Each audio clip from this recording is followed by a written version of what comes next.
따라합시다. 오직 예수님. 예수님은 능력의 하나님이십니다. 믿으시면 아멘. 오늘도 믿음으로 주님 앞에 나와 이 예배를 드리시는 여러분 모두에게 우리 주 예수 그리스도가 주시는 은혜와 평강이 넘치기를 주의 이름으로 축원합니다. 오늘 말씀의 제목은 잠잠하라 고요하라 라고 하는 제목의 말씀입니다. 여러분에게 저는 지난 주일에 하나님께서는 삼위일체가 되신 분이라고 말씀을 드렸습니다. 참 어려운 단어기도 합니다. 여러분, 우리가 교회 오면 성도잖아요. 근데 집에 가면 뭐예요? 엄마 아빠가 되고 남편과 아내가 되죠. 그리고 직장이나 사업장에 가면 여러 직분으로 불리우잖아요. 이처럼 하나님께서도 한 분이시지만 삼위를 가지고 계신, 그래서 천지 만물을 지으신 창조주 아버지이시고 또 우리 죄를 사하러 오신 예수 그리스도시고 지금도 보이지 않지만 우리와 임마누엘 하시며 함께 해주시는 보혜사 성령님, 그 보혜사가 바로 우리가 믿는 하나님이신 줄로 믿습니다. 오늘 제자들이 탄 배에서 주무시다가 깨어 일어나 바람과 파도를 꾸짖어서 잠잠케 만들어 주셨던 그 예수님은 바로 성자 하나님이셨습니다. 오늘날 바다처럼, 세상은 바다처럼 우리에게 감당치 못할 갖가지 바람이 불어오고 풍랑을 치는 혼란스러운 시대가 지금 이 시대입니다. 가치관이 흔들리고 자존감이 바닥에 떨어지고 살아갈 소망이 없어서 스스로 목숨 끊는 자가 수없이 많고, 이 혼란스러운 시대 속에서 예수님께서 말씀하십니다. 잠잠하라 고요하라 하시며 잔잔케 해주실 분은 오직 하나님 한 분밖에 없으신 줄로 믿습니다. 이제 본문의 말씀으로 돌아가 보면 우리가 첫 번째로 생각해 봐야 될 것은 이 세상이 어떤 세상이냐, 이 세상은 풍랑치는 바다와 같다라고 하는 것을 알아야 합니다. 우리는 성경을 통해서 하나님을 알고, 그리고 세상을 알고, 나를 알고, 사단 마귀를 알고, 잘못된 이단들도 분별할 수 있어야 합니다. 여러분, 이 세상은 풍랑치는 바다와 같아요. 37절에 보니까 큰 광풍이 일어나며 물결이 배에 부딪혀 들어와 배에 가득하게 되었더라 라고 하는 말씀이 나옵니다. 저는 개인적으로 다윗이 지은 시편 23편을 참 좋아합니다. 여호와는 나의 목자시니 내게 부족함이 없으리로다. 나는 이 말씀이 너무 좋아요. 여러분, 이 말씀은 우리가 힘들 때나 아플 때나 낙심되고 심지어 죽음 앞에 서게 될 때도 우리에게 참 평안을 주시고 참 소망을 주시고 참 위로를 주시는 귀한 말씀이신 줄 믿습니다. 여러분, 들판에 양들이 있다고 합시다. 그 양들이 왜 그렇게 평안하게 풀을 뜯어 먹으면서 근심 걱정 하나 없이, 어떤 양은 풀 먹고 있고 어떤 양은 물 먹고 있고 어떤 양은 잠을 자고 있어요. 왜 이 양들이 이렇게 편안하고 근심 걱정 없고 잠을 자고 먹고 할까요? 그건요, 자기들 때문이 아닌 거예요. 자기가 능력이 있어서가 아니에요. 바로 자기 자신을 지키고 있는, 보호하고 계시고 있는, 인도해 주시는 목자가 있기 때문입니다. 어떤 사람이, 여러분, 그런데 여러분들은 목자가 있으십니까? 혹시 사람을 목자라고 부르십니까? 이단입니다. 사람이 사람의 목자가 어떻게 돼요? 어떤 사람이 우리의 목자가 될 수 없습니다. 오직 삼일체 되신 하나님만이 저와 여러분 인생의 목자라는 사실을 결코 잊지 않으시기를 주의 이름으로 축원합니다. 우리는 이것을 가리켜서 믿음이라고 얘기합니다. 여러분, 믿음은 목자가 하나님이심을 믿고 목자의 음성을 듣고 그분께 온전하게 내 자신을 맡기고 그분의 인도를 받고 순종하면서 따라가는 거예요. 그러기에 믿음 있는 성도는 자신의 삶 속에 있는 주어진 모든 문제뿐만 아니라 살고 죽는 문제, 그리고 죽음 이후에 천국까지도 그분이 나와 동행해 주시고 그분이 나를 책임져 주실 거라는 강력한 믿음을 갖고 있는 것이 우리 기독교인의 믿음이 되어야 되는 줄로 믿습니다. 그러므로 사랑하는 성도 여러분, 풍랑치는 바다를 두려워하지 않을 수 있는 믿음을 갖기를 주의 이름으로 축원합니다. 그런데 오늘 말씀해 보니까 제자들은요, 예수님의 제자들은 예수님과 함께 배를 탔음에도 불구하고 큰 광풍이 일어나고 물결이 부딪혀서 배에 물이 가득 차서 배가 침몰 직전까지 가니까 두려워졌어요. 죽을 것 같거든요. 여러분, 그렇잖아요. 우리도 인생을 살아가고 신앙생활 하다 보면 예수님과 함께 있는데 또 그분이 건너가자고 해서 우리가 지금 순종함으로 이 바다를 건너가고 있었는데 왜 난데없이 바람이 부냐고요. 왜 풍랑이 치고 왜 배가 가라앉아 버릴 지경이 되느냐. 이럴 때 우리가 심각한 문제를 겪게 되죠. 갈등을 겪게 돼요. 그런데 여러분 아십니까? 하나님은 이런 사건과 이런 문제를 통해서 우리의 믿음을 시험하시고 드러내기를 원하시는 거예요. 사실 믿음이 얼마나 있는지 그건요, 평소에는 잘 몰라요. 아무 일 없을 때는요, 다 믿음이 좋아 보여요.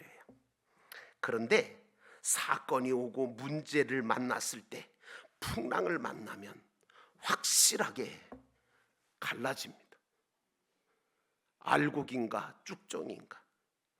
이럴 때 원망과 불평하는 신앙이냐, 아니면 그래도 그런 중에도 하나님의 뜻이 기심을 굳게 믿고 회개할 것을 회개하고 기도하면서 주님의 약속의 말씀을 가지고 언젠가는 이 풍랑이 지나면 하나님께서 나에게 더 좋은 것을 주실 거라는 그 믿음을 가지고 견디고 이기는 신앙이냐, 이 문제로 갈라지는 겁니다.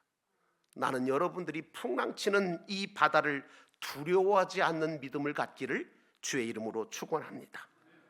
우리는요, 하나님이 창조주라고 하는 사실을 통해서 이 바다도 누가 만들었어요?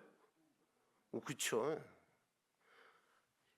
이 세상도, 이 바다도, 이 풍랑도, 이 바람도 하나님이 다 만드신 거거든요. 그리고 그 모든 것은 다 그분의 손에 달려있고 그분이 모든 것을 주관하시는 주인 되신다는 이 믿음을 우리가 가지고 있어야 돼요. 그래야 흔들리지 않아요. 아울러 우리 하나님은 변함없는 단일성을 가지고 나를 어제도 오늘도 영원토록 사랑하시고 나를 인도하시고 보호하고 계신다는 그 믿음을 가지시기를 주의 이름으로 축원합니다. 또한 하나님은 완전하신 분이시잖아요. 전지전능하신 분이시잖아요. 그러므로 내 현재일이나 장래일이나 모든 것을 다 계획하시고 당신의 선하신 목적을 가지고 가장 좋은 것으로 우리에게 베푸시며 우리를 인도해 가고 있다고 하는 강력한 믿음이 여러분 안에 생기시기를 주의 이름으로 축원합니다. 그러다 보면 이 바다도, 이 바람도, 이 풍랑도 주님의 섭리와 계획 속에 하나님께서 다 다스리고 계심을 믿는 흔들림 없는 믿음을 가지고 승리할 수 있는 줄로 믿습니다. 그런데 예수님의 제자들에게는 이런 믿음이 좀 부족했던 것 같아요. 그렇죠? 예, 아직까지는.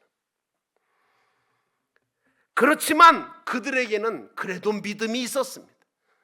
여러분, 믿음이 예수 믿는 사람들한테 믿음 없다고 그러지 마세요. 믿음은 다 있어. 분량이 조금 다를 뿐이고 형태가 다를 뿐이죠. 믿음은 다 있어요.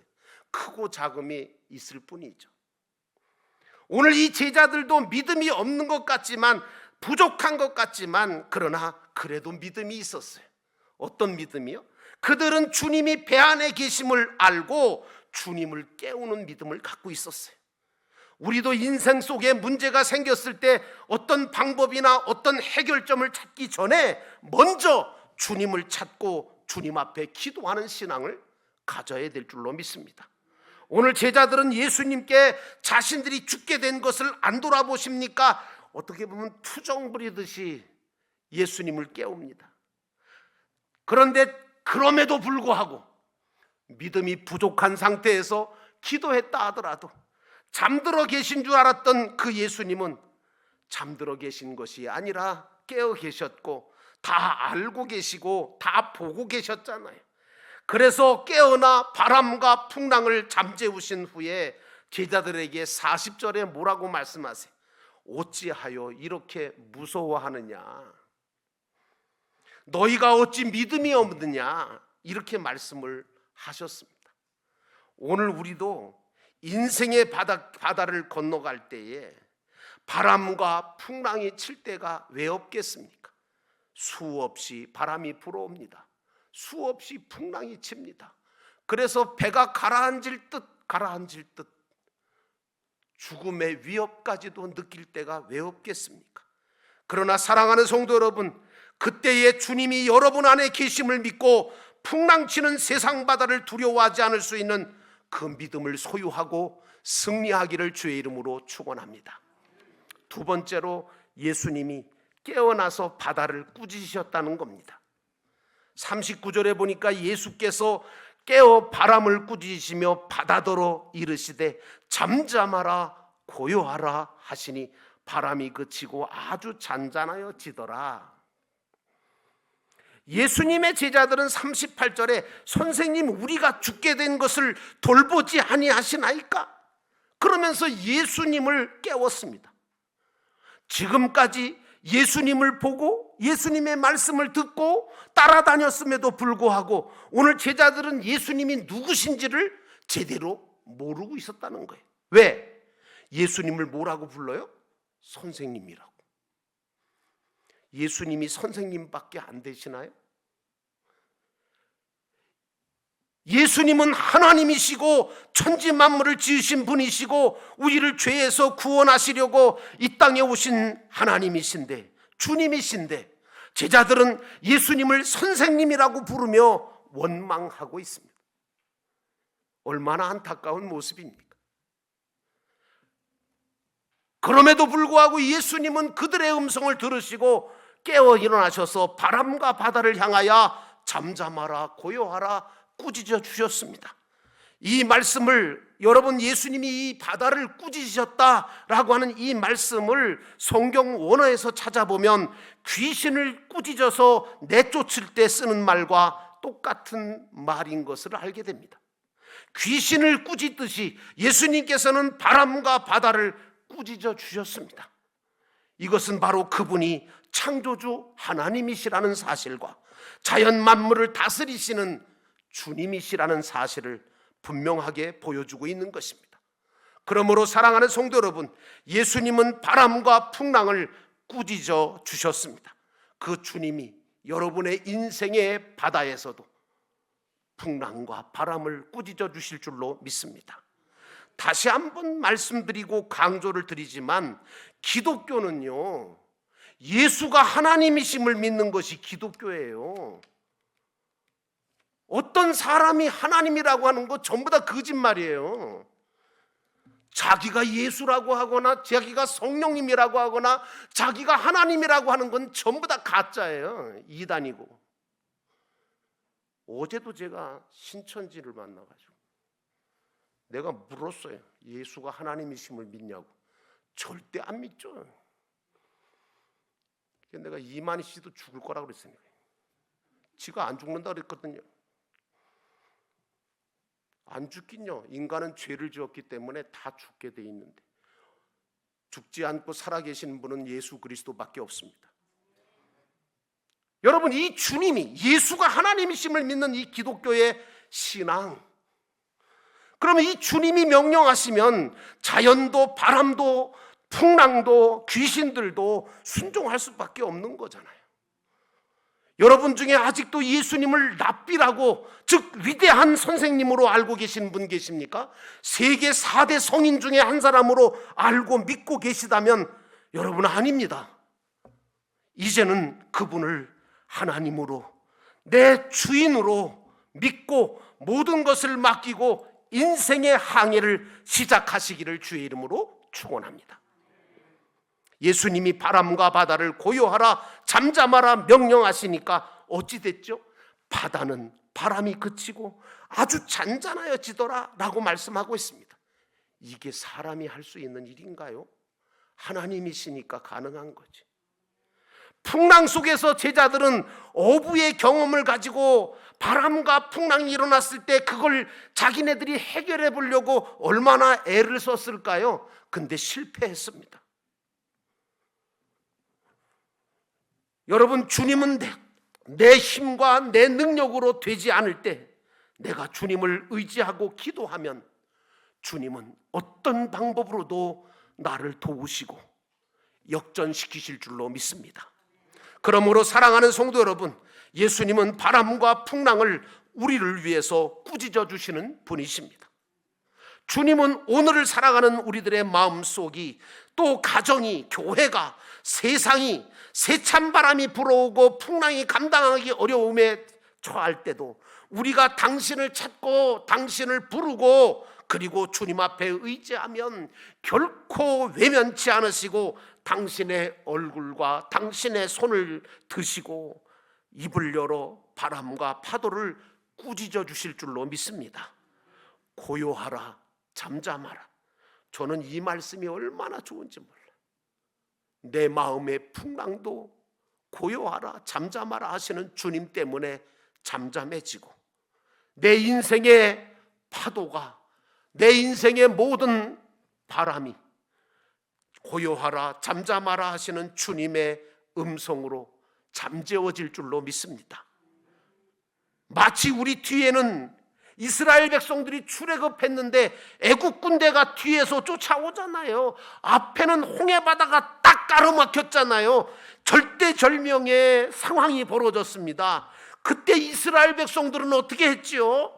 낙심해요, 절망해요, 두려워해요. 우리를 장례 치를 데가 없어서 여기까지 와서 장례를 치르게 하냐고.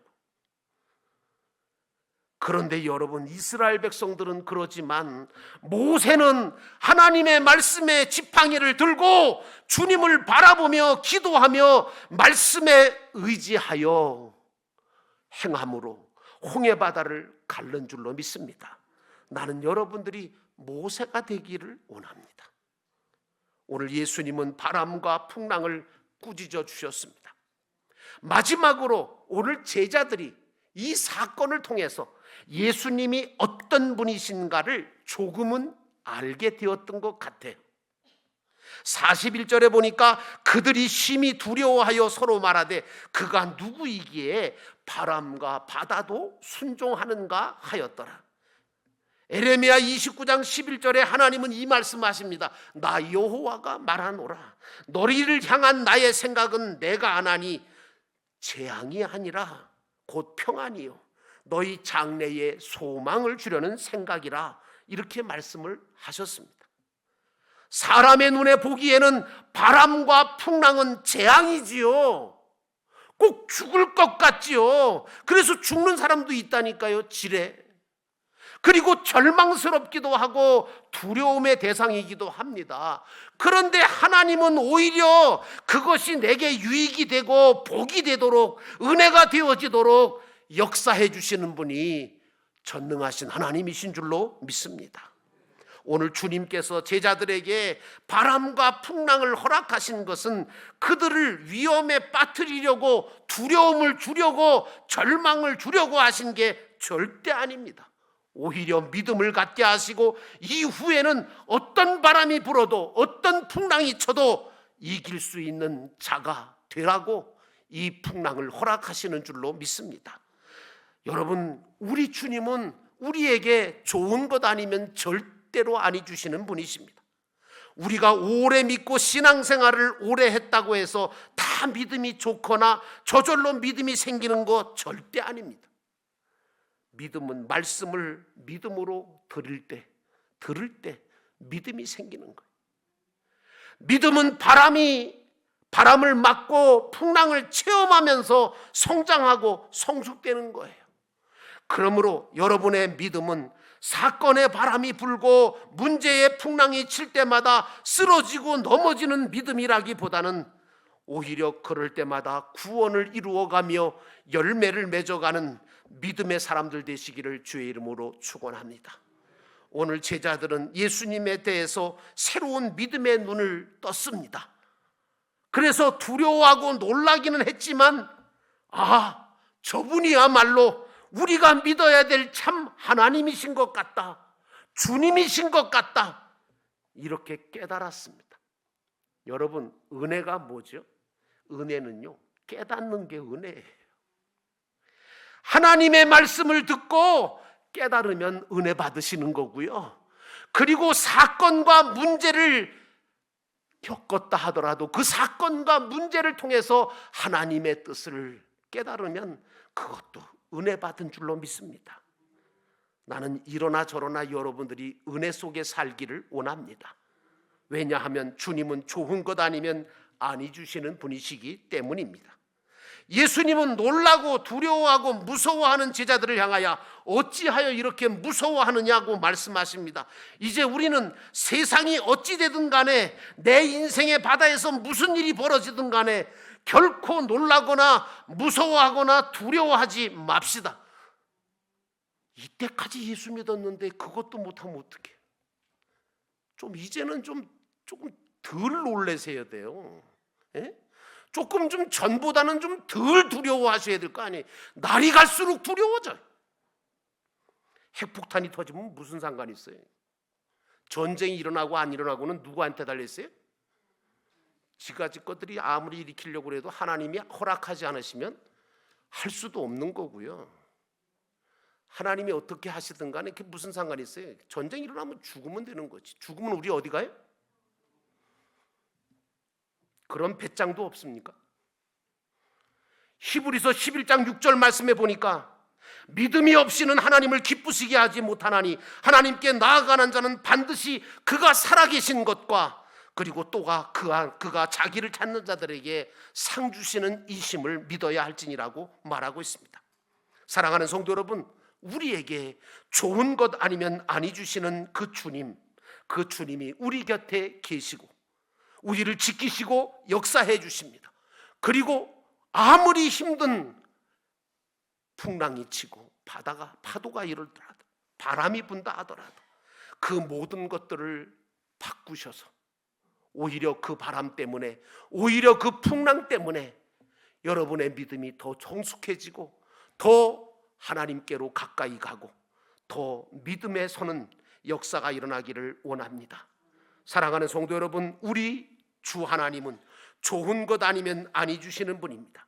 그러므로 그 주님을 믿고 따라가는 양무리가 되셔서 여러분의 인생이 결코 흔들림 없이 하나님 앞에 영광 돌리며 살아가는 멋진 인생 되시기를 주의 이름으로 축원합니다.